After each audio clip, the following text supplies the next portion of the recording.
परित्राणाय साधूनाम विनाशाय च दुष्कृताम्। यही तो है, और इसी के लिए बैठे हैं, भजन करने के लिए थोड़ा बैठे हैं। भजन करना तो हमारे पास मठ पर्याप्त है, उसी में कर लेते हैं। और इसीलिए आए हैं इंफ्रास्ट्रक्चर के साथ साथ एम्प्लॉयमेंट के भी अलग अलग तरीके हैं। सरकारी नौकरी के साथ साथ प्रदेश के परंपरागत उद्यम में भी एमएसएमई का एक बहुत बड़ा सेक्टर, ये केवल हमने नहीं तैयार किया,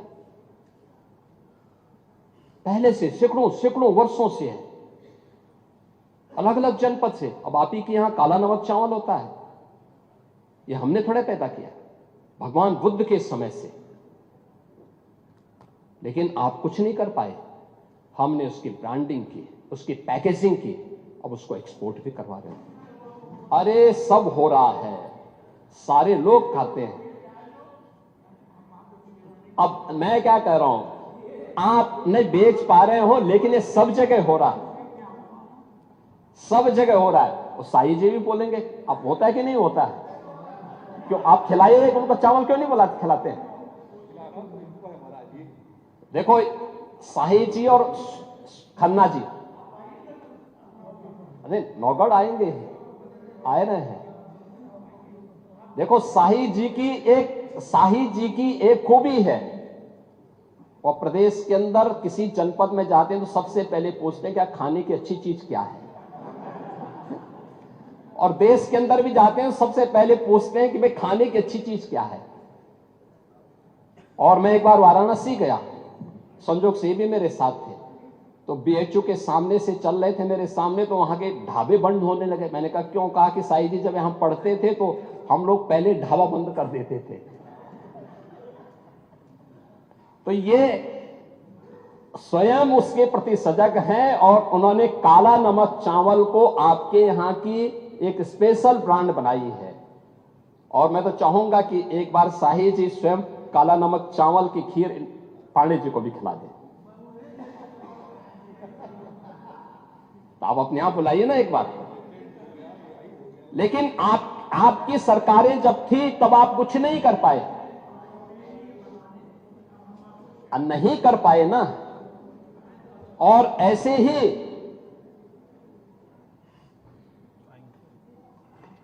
ही खन्ना जी हैं। अब ये खन्ना जी कहते थे, परसों हमारी एक बैठक चल रही थी, उसमें कह रहे थे कि मुझे रात्रि को बहुत गर्मी लग रही थी, तो टेम्परेचर बाहर जो है 3-4 डिग्री था। मैंने कहा भी आपको गर्मी लग रही होगी, लेकिन पहले बैठक तो कर लीजिए आप।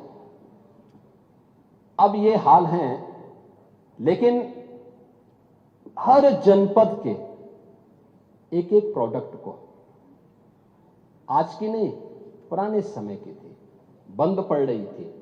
उनके पास टेक्नोलॉजी नहीं थी, उनके पास डिजाइन नहीं थी, मार्केट की डिमांड क्या है उनको जानकारी नहीं थी, उनको पैकेजिंग की जानकारी नहीं थी। सरकार ने उनको फैसिलिटेट किया। आज एमएसएमई का देश के अंदर सबसे बड़ा जो नेटवर्क है वो यूपी के पास है। 96 लाख एमएसएमई यूनिट, लगभग 1.25 करोड़ लोग, अकेले 2 करोड़ परिवार केवल एमएसएमई यूनिट के माध्यम से अपनी आजीविका का उपार्जन कर रहे हैं। 2 करोड़ से अधिक का एक्सपोर्ट यूपी करता है अपने एमएसएमई यूनिट से, दुनिया के बाजारों में यहां का सामान भेज करके। ये काम 17 के पहले भी हो सकता था, इच्छा शक्ति नहीं थी, नहीं थी ना। नहीं, दंगा तो आप लोग, आपकी नीतियां दंगा कराते थे, दंगा तो आप ही लोग कराते थे। दंगाइयों को और तो इसीलिए मैं कह रहा हूं, दंगा तो आप ही लोग कराते थे। और नहीं, खुरापात नहीं करते थे, खुरापात को ठीक करवाते थे, उसकी डेंटिंग पेंटिंग करवाते थे थोड़ा। लेकिन यह एमएसएमई सेक्टर में और इन्वेस्टर समिट कैसे प्रदेश के अंदर एम्प्लॉयमेंट के लिए हुआ। माननीय अध्यक्ष जी, आप औद्योगिक विकास के मंत्री थे और उस समय जब पहली बार इन्वेस्टर समिट की बात आई थी तो हम लोग जब मुंबई रोड शो में गए थे, कैसा वातावरण बना के रखा था यूपी के अंदर। आप लोगों ने जिस भी उद्यमी से मिलते थे वो कहता था, साहब आप आए हैं, स्वागत है, लेकिन हम यूपी नहीं जाएंगे। क्यों नहीं जाएंगे? कहा हमने कसम खा रखी है, नहीं जाएंगे। ये वातावरण यूपी का था। किसके कारण? समाजवादी पार्टी के कारण, समाजवादी पार्टी की नीतियों के कारण, समाजवादी पार्टी की अराजकता और भ्रष्टाचार के कारण, पॉलिसी पैरालिसिस के कारण। और आज यूपी के अंदर हम लोगों ने जब इन्वेस्टर समिट किए हैं, एक नहीं, अब हमारे पास 45 लाख करोड़ रुपए के निवेश के प्रस्ताव प्राप्त होते हैं। 15 लाख से अधिक करोड़ रुपए के निवेश के प्रस्ताव जमीनी धरातल पर उतर चुके हैं। 60 लाख से अधिक नौजवानों को इसमें सीधे सीधे नौकरी मिली है और 5 लाख का हमारे पास ग्राउंड ब्रेकिंग कराने के लिए तैयारी है और 5 लाख पाइपलाइन में है। ये है कार्य, ये है नए भारत का नया यूपी, ये है एम्प्लॉयमेंट। अब यूपी का नौजवान रोजगार के लिए उसे देश और दुनिया के अंदर भटकने की आवश्यकता नहीं, यूपी ही उन्हें रोजगार देगा। आप जाइए ना, ब्रह्मोस मिसाइल भी अब यूपी में लखनऊ में बन रही है। ब्रह्मोस मिसाइल जिसके नाम से आज दुश्मन भी कांप रहा है। अभी ऑपरेशन सिंदूर में ब्रह्मोस मिसाइल की मार ने पाकिस्तान की कमर ही तोड़ के रख दी थी। ये लखनऊ में बन रही है।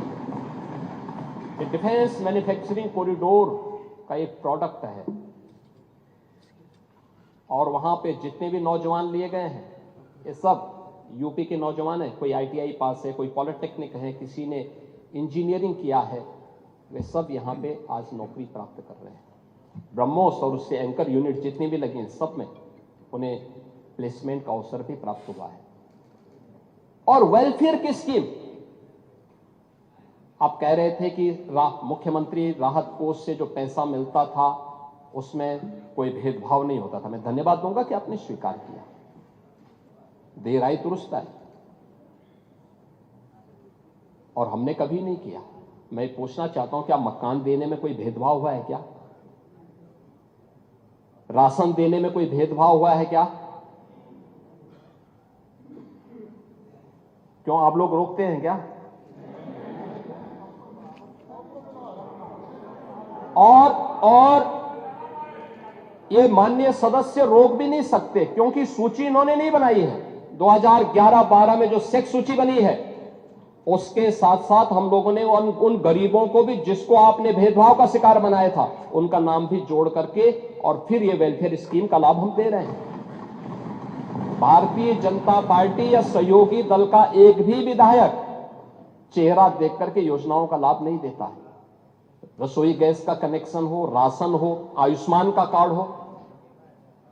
आयुष्मान के कार्ड में एक शिकायत मुझे जरूर मिलती है इधर से कि साहब 6 सदस्यों वालों को तो आयुष्मान मिल गया, उससे नीचे वाले क्या करेंगे?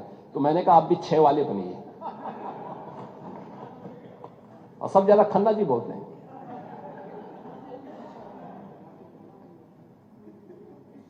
अब आपसे सीखें ना। लेकिन कभी नहीं भेदभाव हुआ है। और ऐसे ही सीएम रिलीफ फंड से पैसा देने में भी यह हमारे लिए पाप है, चेहरा देख करके योजनाओं का लाभ देना। उत्तर प्रदेश की 25 करोड़ की आबादी के कल्याण के लिए, उसकी सुरक्षा के लिए सरकार खड़ी है और बिना भेदभाव के योजनाओं का लाभ देगी। हम उसमें भी दे रहे हैं। अभी त्वरित का पैसा इधर ही नहीं मिला तो उधर भी कहां से? सभी को मिलेगा। सभी को पैसा मिलेगा। और हमने तो पीडब्ल्यूडी में भी मांगा था। देखो पहली बार पाणी जी कह रहे थे समीक्षा की बात, नियमित रूप से समीक्षा होती है, एक एक विभाग की समीक्षा होती है, एक एक कार्यक्रम की समीक्षा होती है। हर जिले के अंदर वहां का जो सीनियर जनप्रतिनिधि है, माननीय सांसद या प्रभारी मंत्री हर महीने जिले के अंदर जाकर के बैठक लेता है। सीनियर जो मेंबर ऑफ पार्लियामेंट है वहां पर दिशा कमेटी के माध्यम से उन योजनाओं को कैसे इंप्लीमेंट करना है इसकी भी समीक्षा होती है। उनकी रिपोर्ट शासन में आती है, फिर उसको विभागीय स्तर पर आगे क्रियान्वयन किस रूप में होना है इसके बारे में भी कार्रवाई आगे बढ़ती है। पीडब्ल्यूडी की बैठक की पूरी कार्य योजना मैंने स्वयं अगस्त और सितंबर में माननीय विधायकों के साथ बैठक करके उस कार्य योजना को आगे बढ़ाने के लिए किया और उसी के अनुरूप हर एक विधानसभा क्षेत्र में सड़क के लिए, पुल के लिए और जो उसके अलग अलग मद हैं, मानते हैं जितनी डिमांड थी उसके अनुरूप पैसा नहीं जा पाया होगा, फेज वाइज जाएगा। लेकिन कोई भी 403 विधानसभा में कोई विधानसभा नहीं बचेगी जहां विकास का पैसा जिससे वंचित रह जाए, हर जगह जाएगा, अवश्य जाएगा और इसमें कोई भेदभाव किसी भी सदस्य के साथ नहीं है। हां, सीएम रिलीफ फंड में हम लोगों ने एक नया संशोधन जरूर किया है कि जिनके पास पहले से आयुष्मान कार्ड है वे आयुष्मान कार्ड का पहले उपयोग करें। पैसा कम पड़ जाता है, जिलाधिकारी रिपोर्ट लगा के दे और उस पे हम सीएम रिलीफ फंड से पैसा देंगे।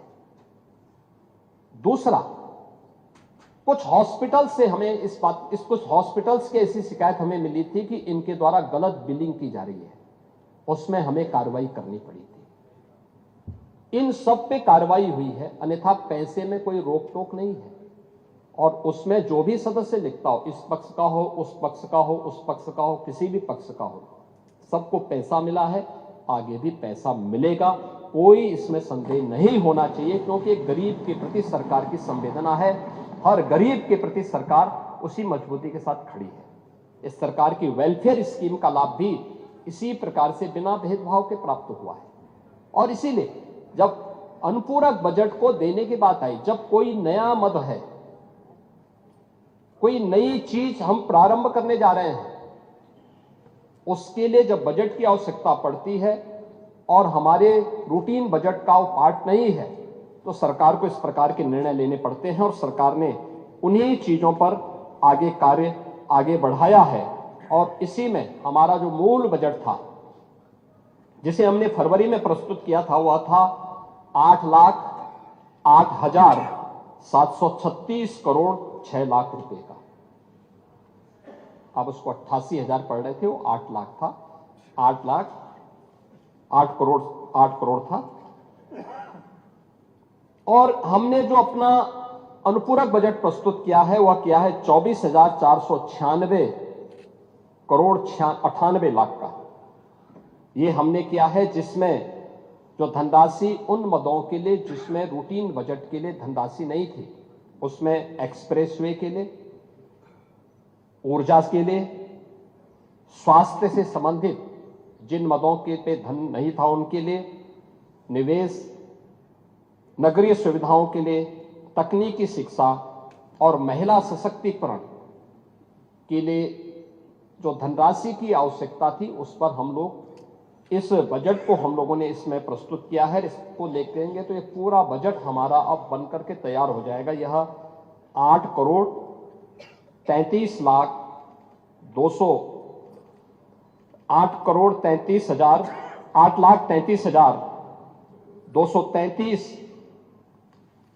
करोड़ 4 लाख रुपए का यह हमारा टोटल बजट हो जाएगा वर्ष 25-26 का। मैंने आपसे इसी बात को कहा था कि हमें रिजल्ट पे ध्यान देना होगा। रिजल्ट क्या है? एक रिजल्ट तो मैंने बताया परसेप्शन के बारे में, ये 4 क्षेत्रों में जो कार्य किए गए, समान रूप से कार्य हुए हैं, उसके परिणाम आपके सामने हैं।